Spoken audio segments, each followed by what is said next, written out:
CTS 시청자 여러분, 한 주간 예수님 때문에 행복하셨습니까? 네, 늘 행복한 여러분 되시기 바랍니다. 오늘은 한 사람의 중요성이라는 주제로 같이 말씀 나누기를 원합니다. 하나님은 한 분이십니다. 맞죠? 네. 그리고 그 한 분이신 하나님이 바로 생명이십니다.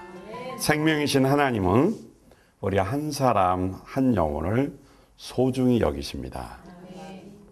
작년에 제가 이렇게 조사한 거지만 지금 인구가 70억이 넘어가고 있습니다. 그 70억의 인구가 있지만 하나님께서는 한꺼번에 그 사람들을 상대하는 것이 아니라 한 사람 한 사람 개인적인 만남을 통한 관계를 이루신다라는 것을 우리는 성경을 통해서 알 수 있습니다. 누가복음 12장 7절에 보면 우리의 머리털까지도 다 세신 바 되었다고 그랬습니다. 하나님이 한 사람 한 영혼을 얼마나 자세히 살피고 있는가를 가르쳐주는 말씀입니다. 우리가 아침에 일어나면 머리를 감습니다. 그럼 머리가 많이 빠질 때가 있어요. 그런데 하나님께서는 우리의 머리가 빠져도 또 머리가 나트래도 그 숫자를 다 알고 계실 정도로 나를 섬세하게 살피고 계신다라는 것입니다. 하나님은 한 사람을 이렇게 소중히 여기고 계시는 것입니다. 그래서 하나님이 우리를 자세히 소중히 여기시면서 돌보시니까 두려워하지 말라는 것입니다. 참새보다도 귀하다 이 말씀이에요. 그래서 참새도 먹이고 입히는데 참새보다 귀한 우리는 영혼을 가지고 있잖아요. 그래서 참새보다 귀하기 때문에 특별히 우리를 어떻게 해요? 은혜 주시고 축복하시며 보살피신다라는 것입니다. 이 세상을 이끌어가는 그 지도자는 조사에 가면 한 10% 정도 된답니다. 한 민족이나 단체, 국가, 세계를 이끌어가는 그 리더들 한 10% 된답니다. 세계 경제도 보면요. 한두 사람 움직이는 것에 따라서 영향력이 끼쳐집니다. 워런 버핏이라든지 빌 게이츠 같은 사람이 어디에 투자하느냐에 따라서 한 나라가 망할 수도 있고 살 수도 있습니다. 이렇게 한 사람의 움직임이 대단한 영향력을 끼칩니다. 한 사람이 중요하다는 것입니다. 또 세계나 국가를 움직이는 지도자층도 보면 한 3% 정도 됩니다. 그 3%가 국가나 기업을 움직인다라는 것을 그 리더십에서 말해주고 있습니다. 한 사람에 의해서 흥망성쇠가 좌우된다라는 것입니다. 우리는 한 사람이 하나님 앞에서 얼마나 중요한 존재인가를 이러한 것을 통해서 알 수 있습니다. 그래서 한 영혼을 살려야 된다는 것이, 한 영혼을 전도해서 살려야 된다는 것이 얼마나 중요한가를 우리는 깨닫고 알아야 되는 것입니다. 성경은 한 사람의 중요성을 강조하고 한 영혼에 대한 깊은 사랑을 전하고 있습니다. 한 사람이 참 중요합니다. 요한복음 6장 39절에 보니까 나를 보내신 이의 뜻을 행하려 함이니라. 나를 보내신 이의 뜻은 내게 주신 자 중에 내가 하나도 잃어버리지 아니하고 마지막 날에 다시 살리는 이것이니라. 할렐루야. 하나님 아버지의 뜻은 한 사람도 구원받지 못하는 자가 없기를 원하십니다. 또 아버지가 주신 사람 중에 특별히 잃어버리기를 한 사람도 원하지 않는 것이 주님의 마음입니다. 우리는 하나님 아버지가 주신 사람을 한 사람 한 사람 소중히 여겨야 됩니다. 예수님은 어린아이 하나라도 실족치 않고 소중히 여기기를 원하셨습니다. 누가복음 17장 2절 말씀해 보니까 제가 이 작은 자 중에 하나를 실족해 할진대 차라리 연자맷돌을 그 목에 메우고 바다에 던지우는 것이 나으리라고 말했습니다.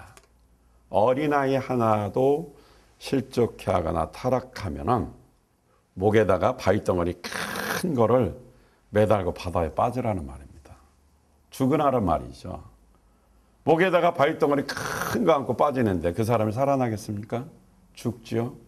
그러니까 어린 영혼 하나라도 실족해 하면 그만큼 뭐예요? 무서운 징계가 있는 것을 말해주고 있고 또 한 영혼의 중요성을 강조한다면 그렇게 한 사람 한 영혼 어린아이라도 소중하다라는 것을 예수님께서 가르쳐주고 있는 것입니다. 한 사람이 한 영혼이 얼마나 중요한가를 주님께서 우리에게 말씀해주고 있는 것입니다. 세계를 움직이고 인류를 움직이는 사람 한 사람만 제대로 나타나도 그 시대가 달라지는 것입니다. 따라서 지도자 한 사람을 잘못 만나면 한 나라가 10년이 발전될 수 있고 10년이 후퇴할 수도 있습니다. 한 사람이 그렇게 중요한 것입니다. 그래서 우리가 어떤 사람을 선택할 때 한 사람을 잘 선택해야 됩니다. 기도하고 주님께서 인도하시는 사람을 잘 선택해야 됩니다. 우리는 무하마르 카다피라는 사람을 뉴스를 통해서 들어봤을 것입니다. 리비아 아랍공화국의 그 지도자였습니다. 이 사람은 무혈 쿠데타를 일으켜서 27세에 나라를 이렇게 쿠데타를 해서 정복을 했죠. 혁명평화의회를 구성해서 왕정을 폐지하고 자기가 의장이 되었습니다. 쿠데타 동지들을 하나씩 다 숙청하고 자기 1인 독재 체제를 구축했습니다. 그리고 자기 부족 카다피족을 중심으로 정권 기반을 구축하고 저항하는 세력은 철저히 응징했습니다. 엄청난 그 석유 그 매장량인데 그것을 다 자기 개인 자산으로 환원시켜 놨습니다. 그리고 국민의 요구에 귀를 기울이지 않고 42년간 철권 통치를 하면서 독재자로서의 그 국민들을 억압하면서 다스렸습니다. 그러다가 어떻게 내전이 일어났죠. 내전이 일어나서 결국 그 정권이 무너지면서 도망을 당하게 되었고 심각한 부상을 입고 결국은 그의 최후는 배수관 그 안에서 그 시민들에 의해서 잡혀 나왔습니다. 그 마지막 숨겨질 때 왕중의 왕을 자처했던 카다피가 손에 황금 권총을 이렇게 쥐고 쏘지 마 살려달라고 애원하면서 비참하게 질질질 끌려오면서 마지막 운명을 했습니다. 한 사람을 잘못 선택해서 나라가 망했고 한 사람의 잘못된 지도자로 인해서 많은 사람이 불행하게 되었습니다. 그 한 사람의 삶도 마지막 최후는 불행하게 된 것입니다. 한 가정에 아버지의 잘못된 선택으로 그 가정이 불행해질 수 있습니다. 한 가정의 어머니의 잘못된 선택과 불순종과 그 죄악의 결정 때문에 그 자녀들과 사대가 재앙과 저주의 고통을 당할 수도 있다는 것을 성경 경고하고 있습니다. 한 사람의 반대로 예수 믿는 것을 방해하고 믿지 못하게 해서 온 가족이 다 지옥의 형벌을 받을 수 있습니다. 한 사람의 잘못된 선택, 한 사람의 잘못된 예수를 거절하는 이것 때문에 그 가정이 불행해질 수 있다는 것입니다. 그래서 한 영혼이 중요하니까 우리는 그 영혼을 저버리지 말고 그가 잘못된 길로 갔을 때 눈물 뿌려 그 영혼에 대한 중요성을 알고 미워하거나 저주하지 말고 그를 하나님 앞으로 인도하도록 우리는 복음을 전해야 될 것입니다. 왜냐하면 그 한 사람이 많은 영향력을 끼칠 수 있기 때문에 그렇습니다. 그 한 사람이 중요한 것입니다. 우리는 예수님의 제자 안드레라는 사람이 12명의 제자 중에서 얼마나 중요한 존재였는가를 성경을 통해서 알 수 있습니다. 성경을 깊이 보지 않으면 안드레는 그렇게 많이 나오지 않습니다. 그러나 잘 살펴보면 그렇게 부각된 인물은 아니었지만 얼마나 그가 중요한 일에 쓰임받았는가를 알 수 있습니다. 안드레라는 뜻은 사람이라는 뜻입니다. 남자, 사람다운 사람, 남자다운 남자라 이런 뜻이 있습니다. 베드로의 형제죠. 가버나움이 고향입니다. 직업은 어부입니다. 처음에는 침례 요한의 제자였습니다. 나중에 예수님의 제자가 되었습니다. 마가복음 1장 16절에 보니까 갈릴리 해변으로 지나가시다가 시몬과 그 형제 안드레가 바다에 그물 던지는 것을 보시니 저희는 어부라 예수께서 가라사대 나를 따라오너라 내가 너희로 사람을 낚는 어부가 되게 하리라 하시니 곧 그물을 버려두고 쫓으니라. 할렐루야. 안드레는 단순하게 이렇게 계산해서 예수님을 따라간 사람이 아닙니다. 예수님이 그물을 버리고 따라오라 하니까 다 버리고 즉시 따라갔습니다. 예수님께서 말씀하실 때 복잡하게 계산하지 않습니다. 단순합니다. 말씀에 순종하는 것은 단순해야 됩니다. 너무 복잡하게 앞뒤 재는 사람은요 순종 못합니다. 하나님 말씀의 명령이 떨어지면 단순해야 돼요. 어린애 같아야 됩니다. 그래야 하나님 말씀을 이룰 수가 있습니다. 저는 의도적으로 단순하려고 노력합니다. 복잡한 생각이 많이 있습니다. 그러나 대화할 때는 의도적으로 그냥 모른다고 해버립니다. 왜? 그거 아는 척해야 도움되는 거 없더라고요. 차라리 순수하고 깨끗한 게 좋더라고요. 왜냐하면 예수님께서는 단순하고 어린아이같이 순수한 믿음을 가진 사람을 쓰시기 때문에 그렇습니다. 베드로를 주님이 제자로 부를 때 먼저 이 마가복음 1장 16절은 단순하게 나왔지만 그 앞에 먼저 예수님을 만난 적이 있습니다. 요한복음에 보면 먼저 만났죠. 안드레가 예수님을 먼저 만났습니다. 그리고 나서 그 형제 베드로에게 우리가 그 메시아를 만났으니까 가보자 그래서 와 보라 그랬습니다. 그러니까 안드레가 베드로를 어떻게 해요? 예수님께 와 보라 해서 인도했습니다. 안드레는 베드로 한 사람을 예수님께 인도한 것으로 성경에 기록되어 있습니다. 그런데 성경은 베드로를 보면 한 번에 몇 명을 전도했냐면 3,000명을 전도했습니다.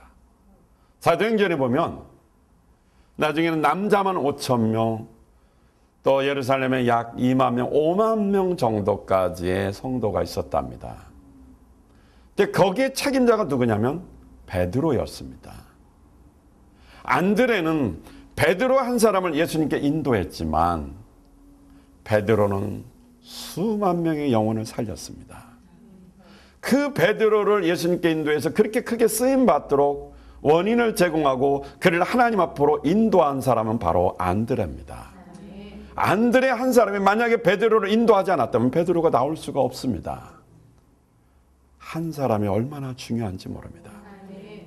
안드레는 잘 보이지 않습니다. 전면에 나서는 사람이 아니기 때문에 그렇습니다. 별로 크게 부각된 적이 없습니다. 그런데 안드레 한 사람의 한 일의 결과는 엄청난 열매가 있는 것을 우리는 알 수 있습니다. 한 사람이 중요합니다. 여러분의 남편 혹시 예수 믿지 않습니까? 버리지 마십시오. 굉장히 중요한 사람입니다. 그 한 사람이 하나님 앞에 어떻게 쓰임받을 줄 압니까? 여러분의 자녀들, 사춘기나 아니면 청년들 말 안 듣죠. 교회도 잘 안 나오고 마음이 굉장히 속상할 수 있습니다. 그러나 포기하지 말고 그 한 자녀에 대한 애착과 관심을 가지고 정말 눈물 뿌려 기도하십시오. 그리고 계속 말씀으로 양육하십시오. 주님 앞으로 인도하십시오. 그 한 사람을 어떻게 변화시켜서 하나님이 쓰실지 우리는 알 수 없습니다. 나의 역할은 보이지 않습니다. 그러나 나 한 사람의 역할이 그렇게 소중하다는 것을 안드레를 통해서 우리는 알 수 있습니다. 또 안드레를 보면은 오병이의 이적이 일어날 때, 자, 물고기 2마리와 떡 5덩어리로 5,000명이 먹고 몇 광줄이 남았다 그랬죠? 12광줄이 남았다 그랬죠. 그때 그 도시락을 가져온 소년이 하나 있었습니다. 근데 그 도시락을 발견해서 예수님께 도시락을 가진 소년을 안내한 사람이 누구냐? 바로 안드레입니다. 사람들이 예수님 말씀을 듣느라고 따라다니라고 기진맥진했습니다. 먹을 것이 없었어요. 그래서 예수님께서 시어머니라고 너희들이 주라 그랬습니다. 사서 주려고 계산하니까 빌립은 계산하니까 200데나리온이 넘는다고 말했죠. 굉장히 많은 돈입니다. 그러니까 빌립은 현실적인 사람이에요. 뭐 일 시키면 돈 계산해서 못한다거나 한다거나 이런 사람입니다. 안드레는 계산하지 않습니다. 예수님 여기 도시락 가진 소년이 하나 있습니다라고 그 소년을 안내했습니다. 예수님께서 그 도시락 놓고 거기 축사를 했어요. 기도하고 나눠주라고 그랬습니다. 줄을 쫙 맞춰서 앉혀놓고 나눠줬더니 실컷 먹고 마음껏 먹고 12강조리가 남았습니다. 수만 명의 사람들이 그렇게 배부르게 먹고 남는 그 역할을 하게 하는 중요한 일을 하게 한 그 한 사람이 누굽니까? 바로 안드레였습니다. 한 사람이 얼마나 중요한지 모릅니다.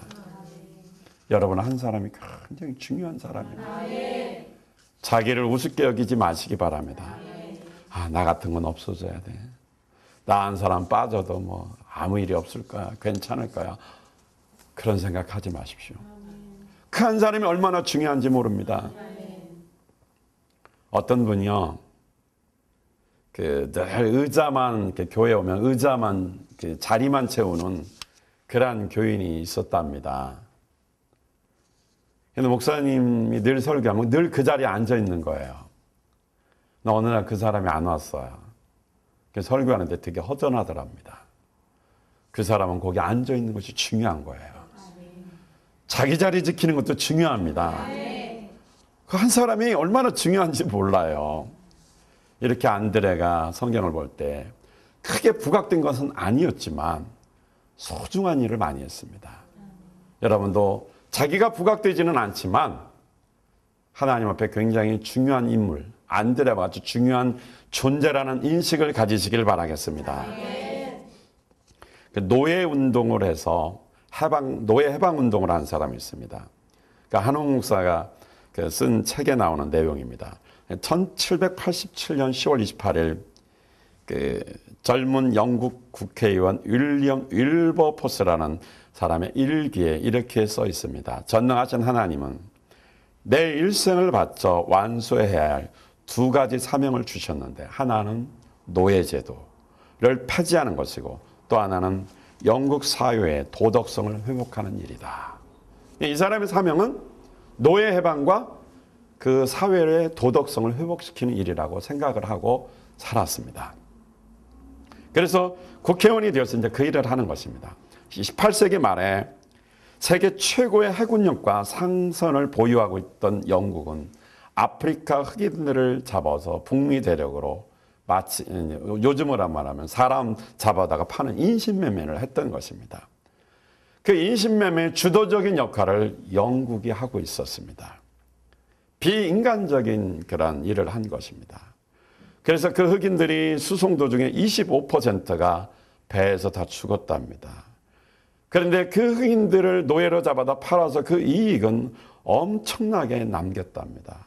그런데 이 일이 잘못된 것인 줄 알면서도 모든 정치인이나 사람들이 묵과하고 있었다는 것입니다. 150년 동안에 약 250만 명에 이르는 노예를 수송했습니다. 엄청난 죄악을 저지른 거죠. 그런데 그것을 묵과하는 것은 영국 국가의 수입원의 3분의 1이 사람 잡아다가 파는 이것으로 얻는 수익이었답니다. 그러니까 뭐예요? 아무도 그 노예 제도를 폐지하자고 주장하지를 못하는 것입니다. 당시의 상인과 재벌, 넬슨 제독 같은 사람은 식민지 기득권층 왕족과 귀족들로 구성된 이 노예 제도 지지파들은 노예 폐지에 대해서 매국으로 몰아세워서 잠재워 버렸다고 합니다. 그러니까 노예 폐지하자 그러면 그 사람 매국노로 몰아버리는 것입니다. 기득권층, 돈을 가진 자들, 정치적인 그런 세력을 가진 자들, 그렇게 만드는 것입니다. 그런데 윌버포스는 체격도 굉장히 왜소하답니다. 150번이나 대국회 논쟁을 통해서 열변을 토했다고 합니다. 영국이 진정으로 위대한 나라가 되고자 한다면 하나님의 법을 지켜야 하는데 노예제도는 분명 하나님의 분노를 자극하는 일입니다. 기독교 국가를 자처하는 영국이 황금의 눈이 어두워 노예제도를 용인하고 있다니, 이러고도 오래 살아남은 제국은 역사에 없었습니다 라고 열변을 토했습니다. 윌버포스는 반대 세력에도 불구하고 중상모략을 당하면서도 또 2번씩이나 암살 위기를 닥치면서도 그는 목숨을 걸고 노예 폐지 주장을 했습니다. 그 노예 폐지 주장 46년 만에 1833년 7월 27일 그 법안이 드디어 통과되었습니다. 그리고 3일 후에 윌버포스는 나로 하여금 영국이 노예제도를 통해 얻어지는 2천만 스털링의 돈을 포기하는 날을 목도하고 죽게 하시니 하나님께 감사할 뿐이다 라는 유언을 남기고 눈을 감았답니다.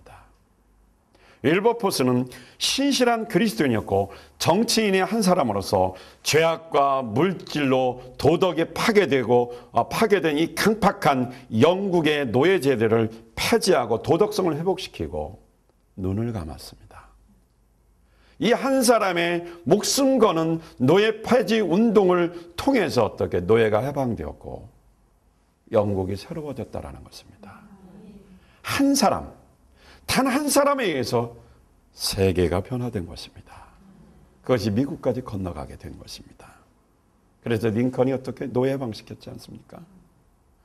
한 사람을 통해서 하나님은 이렇게 위대한 일을 하는 것입니다.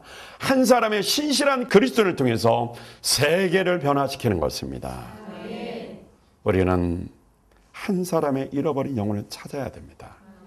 누가복음 15장 4절에 보니까 너희 중에 어느 사람이 양 100마리가 있는데 그 중에 하나를 잃으면 99마리를 두고 그 잃은 것을 찾도록 찾아다니지 않겠느냐? 할렐루야. 100마리 중에서 한 마리를 잃어버렸어. 한 마리. 근데 그 한 마리를 찾으러 간단 말입니다. 어떤 사람은 이렇게 해석했어요. 그 한 마리가 지도자랍니다. 99마리도 중요하지만 지도자를 잃어버리면 안 되잖아요. 그래서 지도자 양인 그 한 마리를 찾기 위해서 갔다라는 것입니다. 그럴싸한 해석인데 일리가 있는 것 같습니다. 진리라고 말하기는 뭐하지만은 잃어버린 한 마리 양이 굉장히 중요하다라는 것입니다. 한 마리 잃은 양을 찾았을 때 천국에서는 하나님의 사자들로 더불어서 잔치를 벌이고 기뻐한다고 말했습니다. 여러분 가정에 잃어버린 한 사람이 누구인지를 찾아보세요. 가족부터 구원시켜야 됩니다. 여러분의 일가 친척 중에서 잃어버린 사람이 있습니까? 그 사람 놓고 기도하고 그 영혼 살리십시오. 왜냐하면 그 한 사람이 매우 소중하기 때문에 그렇습니다. 오늘 우리는 말씀의 특강을 통해서 한 사람이 중요하다고 그러는데 그 한 사람이 중요한 것, 첫째는 내가 중요하다는 걸 알아야 됩니다. 나의 존재가 하나님 앞에서 중요한 존재라는 걸 아시기 바랍니다. 안드레가 부각되지는 않았지만 그 안드레가 얼마나 중요했습니까? 그리고 나를 통해서 인도된 그 한 사람이 얼마나 중요하다는 걸 또 알아야 됩니다. 안드레가 베드로를 전도했지 않습니까? 나 한 사람을 통해서 내 가정의 자녀들, 남편, 또 내가 아는 사람 누군가 한 사람이 돌아왔을 때 그 사람이 굉장히 소중하게 쓰임받기 때문에 그렇습니다. 이 세상을 바꾸는데 한 사람만, 제대로 된 사람만 있어도 세상을 바꾸고 변화시킵니다. 한 사람이 이렇게 소중합니다. 그 한 사람이 소중하기 때문에 그 한 사람이 모여서 하나가 됐을 때 놀라운 일을 하게 되는 것입니다. 여러분 가정, 한 가정이 중요합니다. 여러분 식구 한 사람이 소중합니다. 그 한 사람의 소중함을 통해서 축복을 누리시기를 주님의 이름으로 축원드립니다. 그 한 사람이 다 예수 믿는 자가 되어야 됩니다. 그 한 사람이 예수님으로 인해서 복된 일을 하게 되는 것입니다. 그 한 사람의 축복을 누리시는 여러분 되시기를 주님의 이름으로 축원드립니다. 할렐루야.